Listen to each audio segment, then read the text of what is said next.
communications had broken down with the protest leaders, and that they weren't communicating anymore with the PLTs.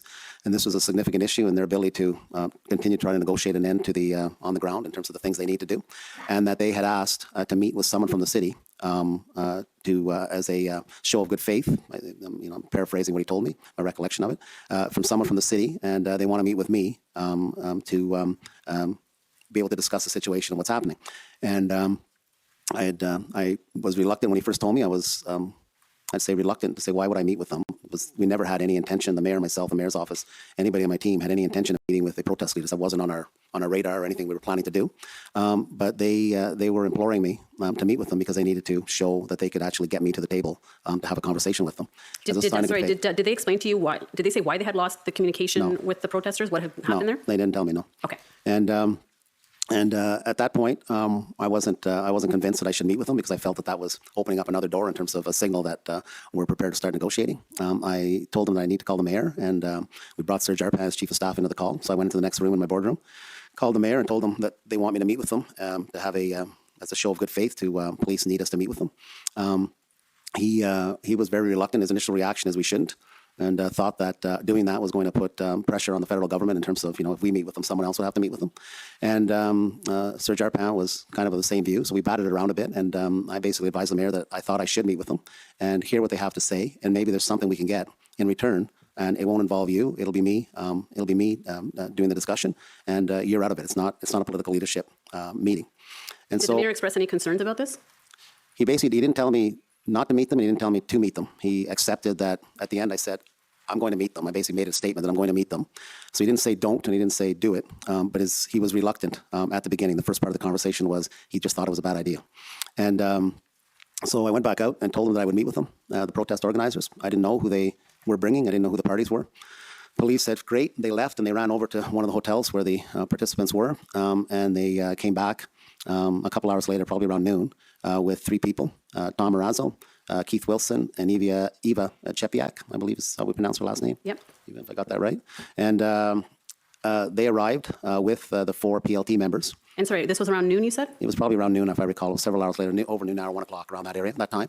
And so they came in, and we had another boardroom down the hallway in City Hall at the Heritage Building.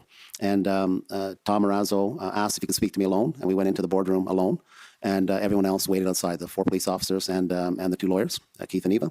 And Tom and I began having a conversation about why they're here, his background, what happened to him, his story, just getting to know each other, basically. And so he explained why he was here, what the issues were, what happened to him in terms of the vaccine mandate, et cetera.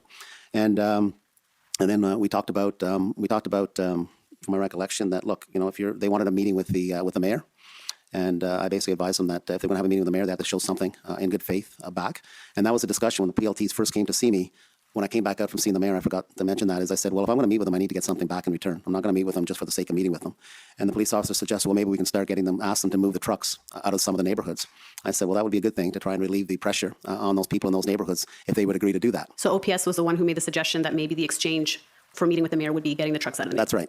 Okay. So when we were talking to Tom, and I don't remember it was exactly with Tom or when everyone else came in, when Keith and Eva came in after. Sorry, when Keith and Eva came in after, did the PLT officers also join, or was it just... They came in also, okay. Yeah. So they all joined the meeting at that time. And then we had a discussion about the protests and would they be willing to move trucks out of the neighborhoods. They said yes, they'd be willing to do that. And we said, well, then we have to work out the logistics, and they'll get back to us. So we met for about, in total, about an hour and a half, I'd say, maybe 90 minutes. They left with the understanding that we would reconnect and talk about what the terms would be of them moving the trucks and the conditions under which that would happen, and get an agreement to do that. And what was your understanding for why the protesters wanted to meet with the mayor? Well, they didn't tell me specifically, but I assume that it was a symbolic, significant gesture. There's somebody, no one was meeting with them of any official capacity at the political level. And I would think that, you'd have to ask them when they testify, but I assumed the mayor was the first step in trying to open the door to meet with the Prime Minister or someone senior at the federal government. And so at the end of the meeting, what was decided? Who would do what? What were the next steps that were going to be taken after that meeting? I think we exchanged the numbers, and then we said that we'd get back. I don't recall exactly, that we'd reconnect with each other and start talking about that. Then, a number of things happened after that in terms of, updating the mayor and Serge later in the day, and updating Chief Slowly. Those are all other aspects I'm sure you'll get to. Well, my understanding is that the next day you did indicate to Chief Slowly and Deputy Chief Ferguson, Deputy Chief Bell, that this had taken place, and relayed a little bit of the information that had been exchanged. Is that right? I did. I told him the outcome of the meeting with the PLTs and with the protesters, And protest leaders. did they express any concerns about that? Well, there were a couple points. I mean, it depends where we are in the story here. We hadn't at that point figured out the logistics of, or the terms of what the agreement would be. That happened later in the week and didn't get finalized till Sunday the 13th, I believe. So at that point, it was more an indication of what I gave an overview of to Chief Slowly and his team on what the discussion was, what they'd asked for, and what we were going to pursue in terms of, or what we were going to start pursuing in terms of trying to get an agreement to move trucks out of the neighborhood. So at that point, the deal was, if you move trucks out of the neighborhood, we'll facilitate a meeting with the mayor. So it was kind of high level. That was the concept. That's right. That was the concept. So no details had been fleshed out at that point. None. Okay. So you exchanged numbers. You briefed the mayor about what had happened, and then what happened? Well, about 2 days later, and I think it was on the 10th, the mayor received a call or a text. I'm not sure. I never clarified that, but he was put in contact, or he was contacted by Dean French, and Dean French told the mayor that from what the mayor can speak for himself. And my understanding was that he was trying to help, and that he was trying to help to get a resolution to this agreement that we had. And the mayor passed on Dean French to Serge Arpin. And I believe they had a conversation. I don't know exactly what they talked about. And then Serge Arpin gave Dean French my number, and he contacted me and basically announced himself as a helpful third party that was going to try to mediate between the two to try and come up with an agreement. Okay, so then you became the point person for that. No, I became the point person to get to the place where the logistics were agreed to, but the actual negotiation of the terms of the letter that was eventually sent to Ms. Litch and that she replied back agreeing to was done mostly through Serge Arpin, the mayor's office. Okay. I was engaged in that, but the negotiations were happening between them. Okay, so between February 8th, when you have the meeting with the PLT members and Tom Marazzo et al., and then the 10th of February, when the call from Dean French comes in, was there any kind of movement on that deal between the 8th and the 10th? No, it really didn't start moving till the 10th was, I'm trying to think the day, what day was that? The 8th was Monday. Well, the 13th was Sunday. Yeah, so the 10th was what, Wednesday? Thursday. Thursday. Yep. That's something for Mr. Arpin to answer in terms of what discussions were taking place at that point. But things didn't really start taking shape till later in the week, early weekend. And it wasn't until probably Sunday morning, the 13th, that I saw a draft in terms of the terms that's in that letter that was made public. So you weren't involved in the drafting of the letters? I was involved in providing some advice on the drafting of the letters based on my discussions with police. So Serge checked with me in terms of where the trucks would go, some of the other information on in the letter. But, so specifically, the letter talks about Wellington Street. Was that one of the points of discussion with OPS? It was generally, yes. Okay. So then, if I understand correctly what you're saying, on the 10th, Dean French called and announced himself as potentially being helpful or a potential mediator. And then the letters were drafted and sent, I believe, on the 12th of February. And in that time, you were having discussions with Chief Slowly. Was it Chief Slowly or anybody else within OPS? Deputy Chief Ferguson? No, it was. There were a couple calls. The final call was before the letters went out on. It was over noon hour on the Sunday, the 13th. It was right to the wire in terms of when the letters finally were approved. Okay, so they're dated the 12th, but you're saying they were exchanged on the 13th. That's what I believe, but I could be corrected. Okay, and so while they're being finalized, your involvement is getting some input from OPS and suggesting some wording to the letter, including the area where the trucks are going to relocate to. Is that right? Yeah, Serge had various drafts. It was going back and forth, and I don't remember the drafts, but different language, and I was providing some edits and some advice on the final language in the letter. And why was Wellington Street chosen? Who chose Wellington Street? Well, that came up as part of the discussion initially, I believe, with the protesters, where the protest leaders, my apologies, the leadership, where there was no other place to put the trucks. There were very few options in terms of where to put the trucks.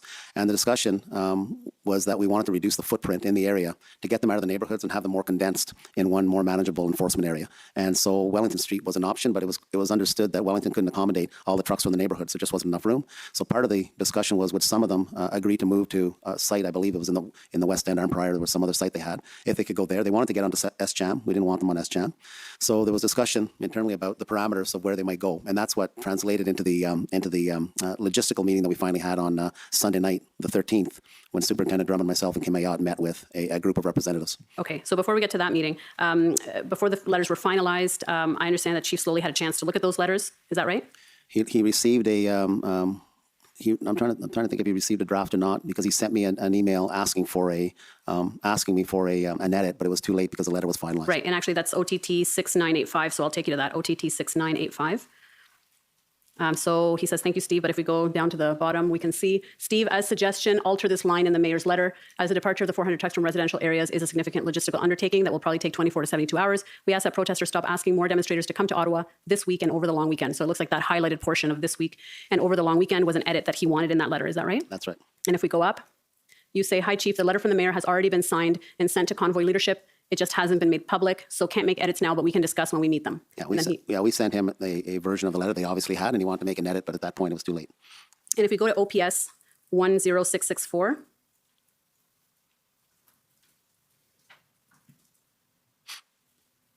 we go, there we go. It looks to be from Christiane Hanot, and she says, Steve, can you send me a copy of the letters we just discussed on our call? Redemo, convoy negotiations, thanks. And who did you understand her to be? Who was she? Yeah, Christiane Hanot. Yeah, she's the general counsel to the police service and reports to Chief Slowly. And she mentions a phone call that you had with her about the letters.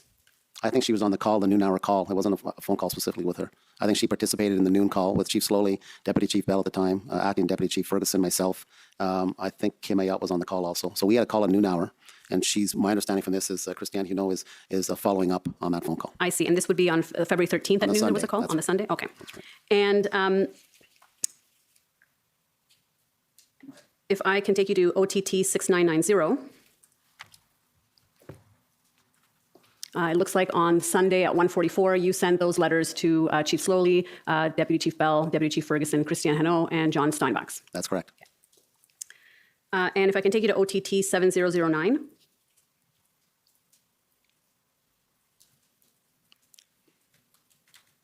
It looks like title is police contact, Sunday the 13th at 3:26. You say to Chief Slowly, Chief, can you please provide the name and contact info of who will be joining Kim Ayotte in the negotiations with the protest leaders to deal with the egress and, I believe that should be and, right? Relocation plan? Yes. Okay. And what is that about? Well, when the letters were sent, we agreed that we would meet that evening because we wanted to get this going as fast as possible, and that they would send a representative group to City Hall to meet with myself, Kim Ayotte, and a senior police official to deal with the logistics, because Kim and I were in no position, as I said earlier in my testimony, to arbitrarily dictate where trucks would move or to be able to manage the relocation logistically. We needed police to be able to do that, to facilitate that, negotiate that, and ensure that the relocation plan was consistent with any future plans they had or any safety issues, officer safety issues, etc.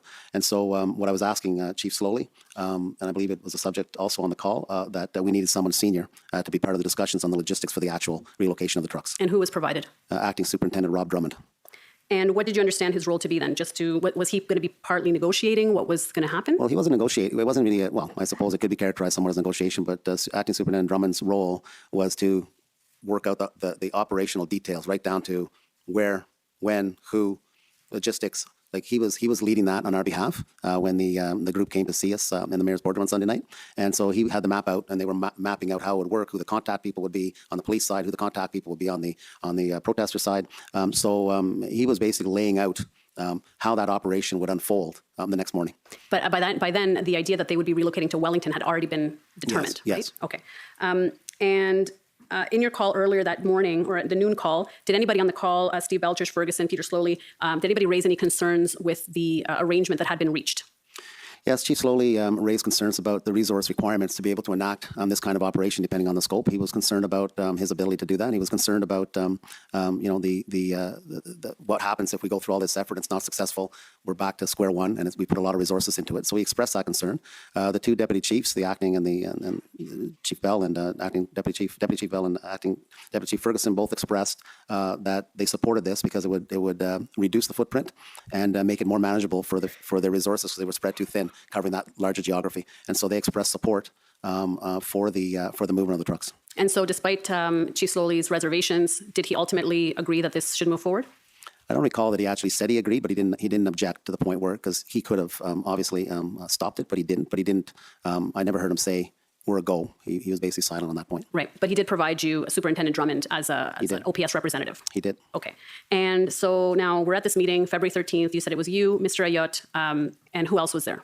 I don't remember everybody's names. It was on the list. Superintendent Drummond was there. I think, I'm trying to remember, Keith Wilson was there. No, Eva was there. Keith Wilson was there, I believe, or maybe not. I'd have to go back. You'd have to go back to show me the document. I don't remember the other people's names. Tom Barber was there. I know that. Chris Barber? Chris Barber, sorry, was there. Was Tom Razzo there? No, I don't remember him. Okay. How many protest individuals would you say were there? How many protesters were there? I think there were 6 of them altogether. I don't know if Keith Wilson was there. If I saw it in front of me, I saw the document in terms of the notes that Acting Superintendent Drummond took, but I don't remember. Yeah, I don't know if they're available. They weren't available yesterday, but I'm not sure if they're available now. But in any event, there were a group of protest leaders that were there, you, yourself, Mr. Ayot, and we don't have a lot of time, so if you can just briefly maybe tell us what happened at that meeting, and then we will have to get my friends to pick it up from there. Effectively, we discussed how it could unfold, what the expectations were, what we all wanted. The people that represented the protesters were clear that they don't represent all the protesters, so they're going to have some trouble getting everybody convinced based on who was on the streets to all participate and move, and that they would be going out that night and working truck by truck, talking to everybody to get them in line or aligned to support the movement because it was a good thing for them. And they also made it clear that not everybody will want. Some people may not want to go to that other alternate site, the farmers area they rented. I think it was in our Parliament. I don't remember. And that they wanted to extend the footprint a bit more down to Deschamps, but we said no. And Rob Drummond was effectively leading those discussions in terms of where the trucks would go, how they'd be placed, and as I said, how that process would work in the morning, who'd be assigned out there from Ottawa Police.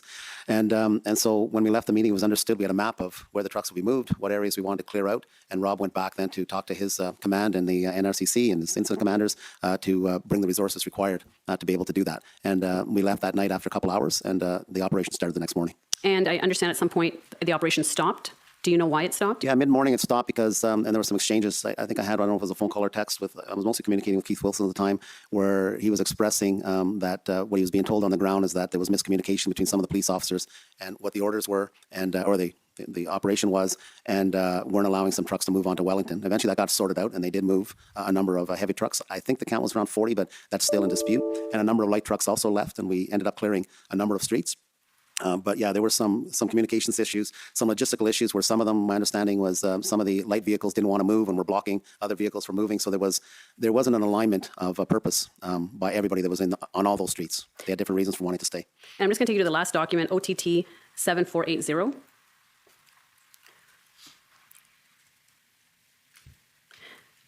And this is an email. If we go down, this is 7480. Yeah, that does look right. Okay, let's go up for a second. Yes. So Larry Brookson, do you know who he is? Yes, I do. Who is he? He's I believe his position is he's the director of the parliamentary precinct security. But I know Larry personally. Oh, okay. Yes, because the email is quite informal, so I figured you must have had some pre-existing relationship with him. Yep. He says, "Hi, Steve. My office is looking to set up a call this morning. Wanted to provide you with some context of my concern regarding the City of Ottawa's recent decision, which led to Wellington being turned into a parking lot of 200-plus trucks. Quite honestly, Steve, I'm at a loss as how this sort of agreement could have been worked out with a clear disregard to security, especially considering that we just finished a bomb blast assessment, which included the threat of explosives being transferred via large vehicles. Hoping we can find time in the morning." So is it your understanding that PPS, the Parliamentary Protective Service, did not have notice or information about what was going to be happening with the relocation of the trucks onto Wellington? Well, I'm not going to speculate on that, but I do know that the PPS was embedded in the National Capital Regional Command Centre. They are a member of Intersect. I know that Mr. Brookson spoke to Chief Slowly the late afternoon the day before when the trucks were being moved. So, I think it's a fair assumption for me to make that Mr. Brookson was well informed in terms of what was happening on the ground from a situational awareness perspective. The bomb blast assessment, quite frankly, I'm not disregarding it, but it was a little late then. We already had hundreds of trucks up on Wellington Street to be concerned about moving another 40 trucks up there. So, that's his role to take care of the security of the Hill, and it's an important role, and I respect that. But at the time, I felt that Mr. Brookson, when he reached out to me, had the information, especially after he spoke to Chief Slowly, and I spoke to Chief Slowly after he had spoken to Mr. Brookson, and Chief Slowly advised me what the conversation was about, where he informed him what was happening. So I know there was some reporting about I didn't call him back. Events kind of overtook things on the 15th. Chief Slowly was in the late stages of his tenure, and the deal had fallen apart in terms of moving the trucks anyways up onto Wellington Street by Tuesday. Okay, and so did you tell anybody at the federal level yourself about this deal? I know February 8th is when you kind of had that discussion, and it also coincided with a tripartite meeting. Is that something you would have brought up at a tripartite meeting? I told, I'm not sure when, but I know I told Rob Stewart, the Deputy Minister of Public Safety, and I also sent Rob Stewart the letters that were agreed to, the agreement letters. And so ultimately the mayor never met with the protesters, is that right? They never fulfilled their end of the bargain, so he never met with them. Okay, thank you. And those are all my questions. Okay, thank you. The